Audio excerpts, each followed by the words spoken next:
സുന്ന ഫാമിലി. അപ്പൊ നമ്മുടെ +1 ബിസിനസ് സ്റ്റഡീസിന്റെ എക്സാം ആണ്. അപ്പൊ എക്സാമിന് വേണ്ടി ഒന്നും പഠിക്കാത്തവരാണോ നിങ്ങൾ എങ്കിൽ നിങ്ങൾക്ക് വേണ്ടിയിട്ടുള്ള വീഡിയോ ആണിത്. അപ്പോൾ വീഡിയോ സ്കിപ്പ് ആവാതെ കാണാം. അപ്പോൾ എക്സാമിന് നിങ്ങൾക്ക് നന്നായിട്ട് സ്കോർ ചെയ്യാൻ വേണ്ട എല്ലാ ഇമ്പോർട്ടൻറ്റ് ടോപ്പിക്സും ആണ് ഞാൻ ഇന്നത്തെ ഈ വീഡിയോയിൽ പറഞ്ഞുതരാൻ പോകുന്നത്. അപ്പോൾ ഇതിൽ പറയുന്ന ടോപ്പിക്സ് ഒക്കെ പെട്ടെന്ന് തന്നെ നോട്ട് ചെയ്ത് വെക്കുക, എന്നിട്ട് ആ ടോപ്പിക്സ് വെച്ചിരുന്ന് പഠിക്കുക. ഓക്കെ, അപ്പൊ നമുക്ക് നോക്കാം അല്ലെ ഏതൊക്കെയാണ് ആ ടോപ്പിക്സ് എന്ന് വരുന്നത്. അപ്പൊ ചാപ്റ്റർ 1-ൽ നിന്ന് നിങ്ങൾ നിർബന്ധമായിട്ട് നോക്കിയിരിക്കേണ്ടതാണ് ഇൻഡസ്ട്രി, ടൈപ്പ് ഓഫ് ഇൻഡസ്ട്രി. പിന്നെ അതൊരു ചാർട്ട് ഫോർമാറ്റിൽ പഠിച്ചിരിക്കുകയാണെങ്കിൽ അത്രയും നല്ലത്. പിന്നെ നോക്കുകയാണെങ്കിൽ നമുക്ക് ചാപ്റ്റർ 2 ഉണ്ട് അല്ലെ.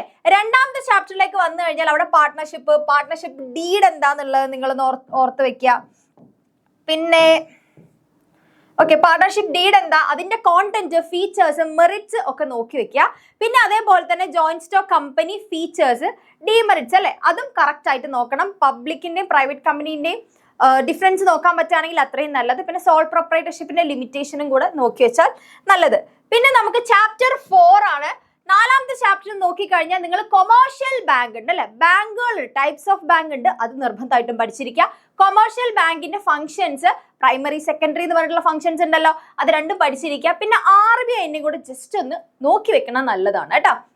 പിന്നെ ഇൻഷുറൻസ്, അത് നിങ്ങൾക്ക് അറിയാം, ഇൻഷുറൻസ് ഇല്ലാതെ എന്തല്ലേ.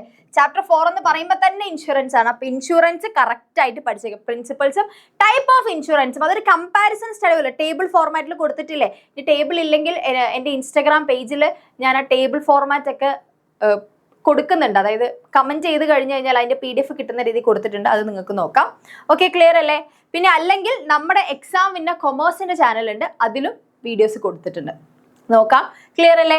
അപ്പൊ ഇൻഷുറൻസ്, പ്രിൻസിപ്പൾസ് നോക്കാം. പിന്നെ ചാപ്റ്റർ 10ാമത്തെ ചാപ്റ്റർ ആണ് ഇന്റേണൽ ട്രേഡ് എന്ന് പറയുന്നത്. അപ്പൊ ഈ ഒരു ചാപ്റ്ററിൽ നിന്ന് നിങ്ങൾ നിർബന്ധമായിട്ട് നോക്കേണ്ട ആളാണ് ഫിക്സഡ് ലാർജ് റീറ്റെയിലേഴ്സ്, അതിൽ സൂപ്പർ മാർക്കറ്റ്, അതിന്റെ ഫീച്ചേഴ്സ്, കാര്യങ്ങൾ നോക്കുക. അതുപോലെ തന്നെ ഡിപ്പാർട്ട്മെന്റൽ സ്റ്റോഴ്സ് കേട്ടോ, ഡിപ്പാർട്ട്മെന്റൽ സ്റ്റോഴ്സും കൂടെ നോക്കുകയാണെങ്കിൽ കുറച്ചുകൂടെ നല്ലതായിരിക്കും. ഈ രണ്ട് ഏരിയാസിൽ നിന്നാണ് നിങ്ങൾക്ക് essay ക്വസ്റ്റ്യനുള്ള പോസിബിലിറ്റീസ് കൂടുതൽ. അപ്പൊ കറക്റ്റ് ആയിട്ട് നോക്കി വെച്ചോളാം, എന്നാൽ മാത്രമേ നിങ്ങൾക്ക് എന്താ പറ്റുള്ളൂ, നല്ല രീതിയിൽ പെർഫോം ചെയ്യാൻ പറ്റുള്ളൂ. പിന്നെ ഗ്ലോബൽ എന്റർപ്രൈസസ്, MNC അല്ലെ, 3ാമത്തെ ചാപ്റ്ററിൽ അതും ഒന്ന് നോക്കി വെക്കുക.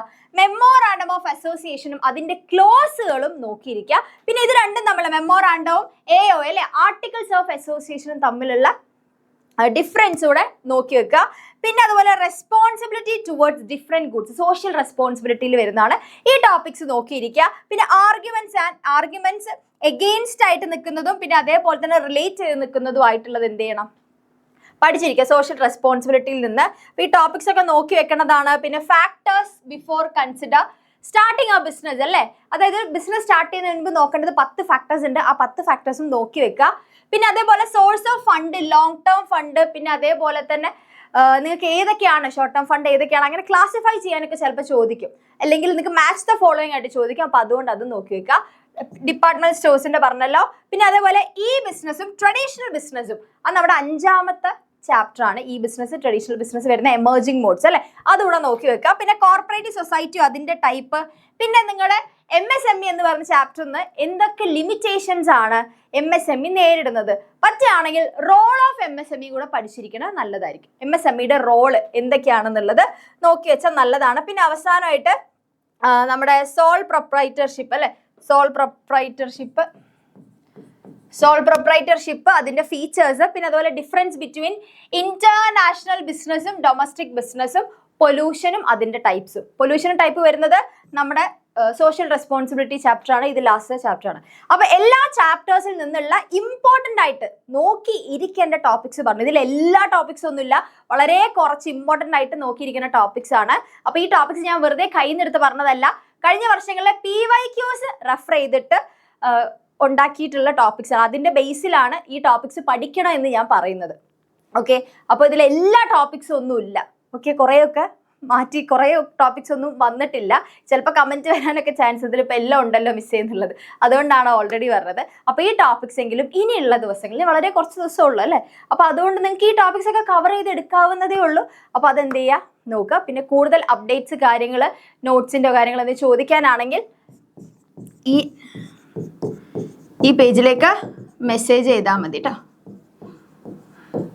ഓക്കെ, പിന്നെ നമ്മുടെ ചാനൽ ഫോളോ ചെയ്യാത്ത ആരെങ്കിലും ചാനൽ ഫോളോ ചെയ്ത് വെച്ചോ. നാളെയും മറ്റന്നാളൊക്കെ ആയിട്ട് നമ്മുടെ ലൈവ് സെഷൻസ് വരുന്നുണ്ട്. അപ്പൊ അതുകൊണ്ട് എന്ത് ചെയ്യുക, കറക്റ്റ് ചാനൽ ഫോളോ ചെയ്ത് വെച്ച് കഴിഞ്ഞാൽ നിങ്ങൾക്ക് ഇതിന്റെ ലൈവ് സെഷൻസ്, ഇപ്പൊ നേരത്തെ പറഞ്ഞതുപോലെ ഈ ടോപ്പിക് എല്ലാം നമ്മൾ ഡിസ്കസ് ചെയ്യാൻ വേണ്ടി പോകണം. ഇപ്പൊ ഞാൻ പറഞ്ഞ എല്ലാ ടോപ്പിക്സും നമ്മൾ ലൈവിൽ ഡിസ്കസ് ചെയ്യും. അപ്പൊ അതാരും വിട്ടുപോകണ്ട. Okay, clear? അപ്പൊ tata, bye bye, all the very best. നന്നായിട്ട് തന്നെ പഠിക്കുക.